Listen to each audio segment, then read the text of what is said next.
Good evening, everyone. I'm Maombi Edison. I'm from DRC. I'm a physician and a biomedical engineer. I'm happy to be to have this meeting with you and to share some statement regarding how clinical engineering is going on during this difficult period of COVID-19. That's great, Edison. Tell us about your role there as a physician and working in the clinical engineering field. Okay, thank you so much. Now I'm appointed. I have been appointed as an expert to the Public Health Ministry. I'm supporting my Public Health Ministry in this area of biomedical engineering in different biomedical equipment projects, helping the ministry in writing technical specifications, doing need assessment, and I'm also working as an health technology consultant. Even right now, I'm in Chad, where I have a consultancy with WHO, helping in this COVID-19 response. This is what I do.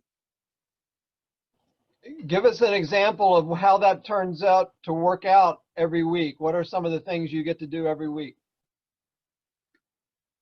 Every week, like what I'm doing here now, I'm working with different COVID-19 laboratory appointed in the country, supporting them in programming different equipment and installing equipment. And I'm planning also to do the certification of biosafety cabinet.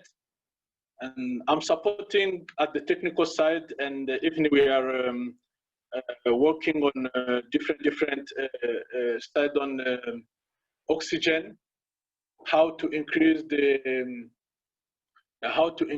availability of oxygen in different hospitals.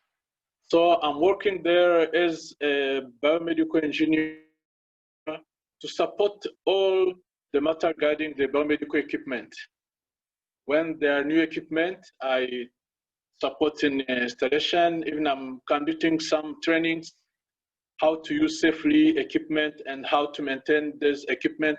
Because you know, if equipment are not well used and if they are not well maintained, it may give a big problem. Because I used to tell to people that there is a straight relationship between the quality of the care and the quality of the used equipment.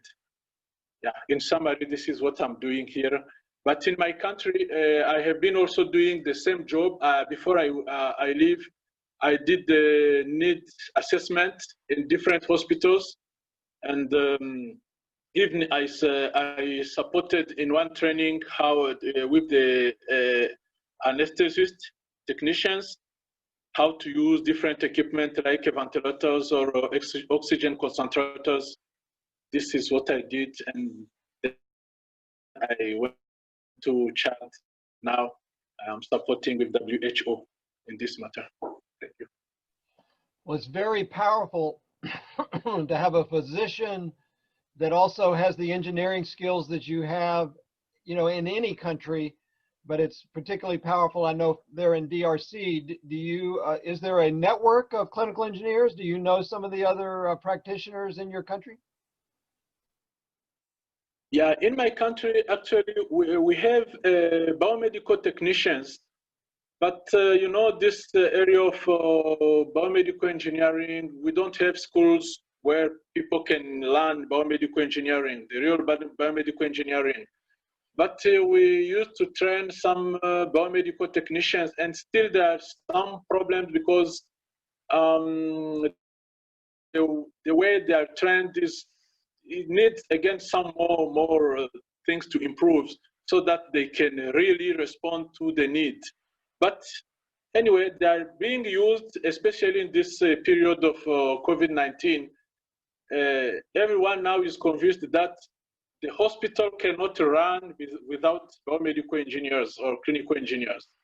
So they are being used, and I think it is a great opportunity now to move forward, because now everyone is convinced that biomedical engineers, clinical engineers are mostly needed in hospitals, even to help clinicians to come out of this pandemic disease.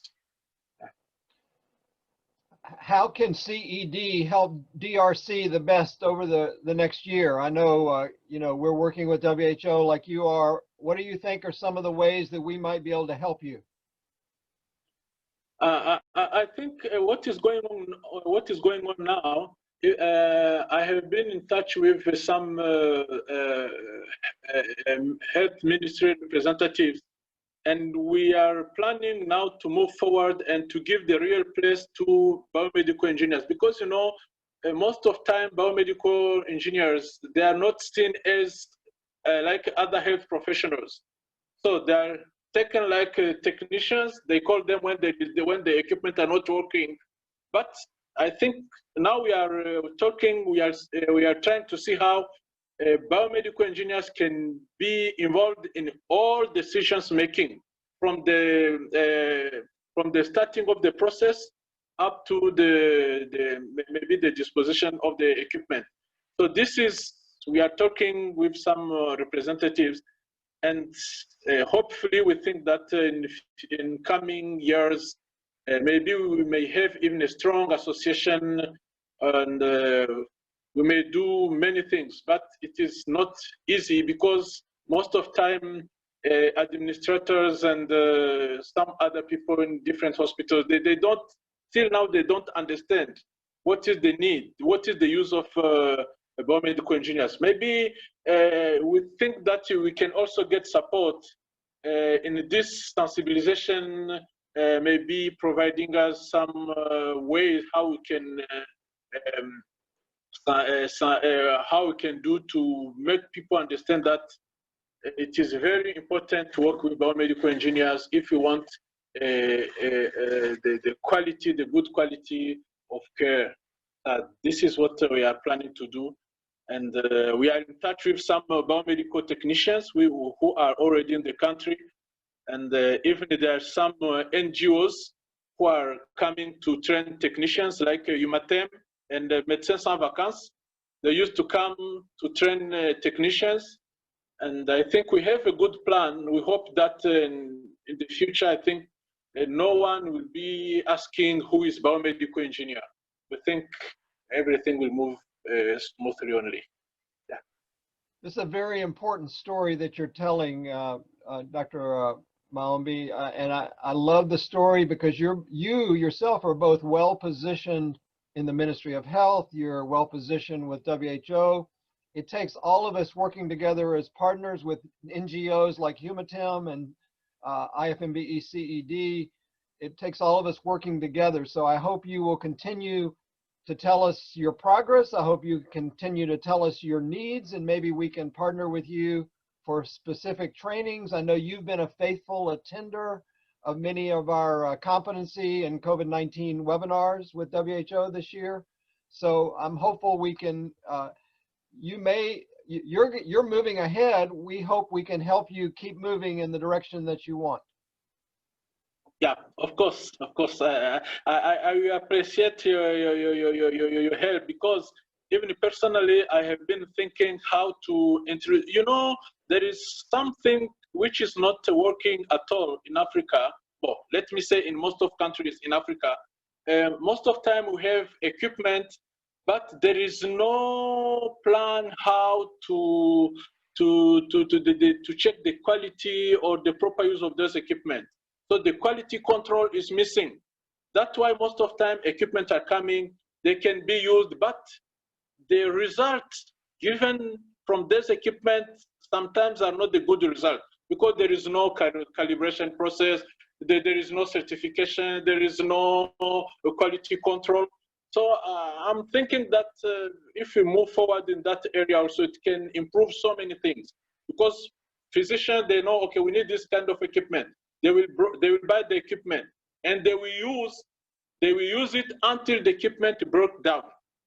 So there is no plan. They don't know whether that maybe this equipment after this timing, we have to calibrate, we have to check the quality, we have to check the electricity quality control.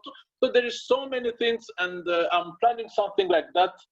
I think it will help so much, because otherwise our government will be spending a lot of money in buying new equipment, getting new equipment, acquiring new technologies. But if there is no proper system of maintaining and controlling everything, it may be a loss of lot of money. And that is actually happening in many countries. You can find so many equipment, and when the equipment is not working properly, in instance of looking what to do, then they will say, okay, we can look for money and buy the new equipment. So that is a big challenge. And I think if we work together on that, it can also be more helpful, at least to save what is there. I'm thinking those are great ideas. Ashnafi Hussein, the Working Group on Africa Activities, part of IFMBE, that's our clinical engineering colleague in Ethiopia. Perhaps you know Dr. Nicholas Ajabu in Ghana, who works with George Bordeaux and others there. Dr. Ajabu is in the Department of Health. Ghana is a physician like yourself, but very involved with WHO and the Ministry of Health. So maybe we can get you together in an advisory team with individuals like those to spread your ideas, not only within your country, but across the region. Yeah. I think that will be very helpful. Well, we thank you for your time today. This has been great. So we appreciate it. Thank you so much. Yeah. And bye for now. Thank you.